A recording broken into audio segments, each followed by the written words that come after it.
ஷேய் விஷ்ணு, இந்த எலெக்ஷன் தமிழ்நாடு முழுவதும் ஜாதி ஜாதியாக உட்கார வச்சுருக்கான். ஜாதி ஜாதியாக சண்டை ஓடுதான். ஜாதி ஜாதியாக ஓட்டு முத்திரை கேட்கான். இப்போ இந்த தீண்டாமை சட்டத்தை க்ளோஸ் பண்ணுதார்.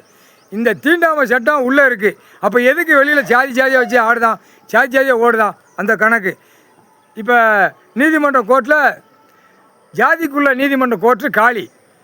இப்போ இந்த சட்டம் ஒன்று தான் இருக்குது, தீண்டாமை சட்டம் தான் இருக்குது. இந்த தீண்டாமை சட்டம் எதுக்கு இருக்குது?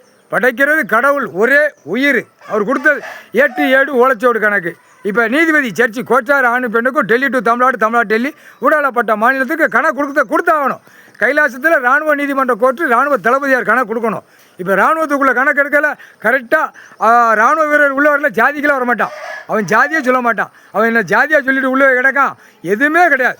இந்த பேக தான் உள்ளே கிடக்கிறவன் பூரா அரசு நியமிச்சவரும் ஜாதி, அரசியல்வாதி ஜாதி, அடுத்து சொத்து வாங்கி வீடு வாசலை கெட்டுறவன் ஜாதி, அடுத்து விவசாயத்தை அழிக்கிறவன் ஜாதி. எப்படி இது ஒரு கூத்தடிக்காடாக கொடுத்துருக்கு? அதான் தமிழ்நாடு கணக்கு பூரா எடுத்து வச்சுருக்கார். தமிழ்நாடு கணக்கு எடுக்கிற கொண்ட நரம்பை பின்னாடி கட் பண்ணி விட்ருவார். எல்லாம் கணக்கு போட்டார். கைலாசத்தில் வழக்கு ஆடி வழக்கு ஓடுத நீதிமன்ற கோர்ட்டு தெற்கு பாளைய ராஜபாளையம் சிலுவத்தூர் கணக்கு எடுக்கோப்பா. அன்னைக்கு தீண்டாமை சட்டத்தை க்ளோஸ் பண்ணிட்டார். படைக்கிறது ஒரே உயிர், தூக்கி உள்ளே போடு. அந்த மாதிரி வந்துச்சுன்னா மொத்தத்தில் உள்ளே தூக்கி போடப்பா. கணக்கை போட்டார், ஐயா போட்டார், கடவுளே போட்டார், நீதிமான் போட்டார், நீதி அரசர் தண்டனைக்கு உள்ளே தூக்கி தள்ளு அப்படின்ட்டார். தீண்டாமை சட்டம் கணக்கு போட்டாச்சுப்பா, அது க்ளோஸ். ஆனால் கோர்ட்ஸு கிடையாது. இந்த சட்டம் ஒரு வழக்கில் உள்ளே ஆடுவாங்க போவாங்க, அதுக்கு ஒரு கணக்கில் உள்ளே இருக்குது.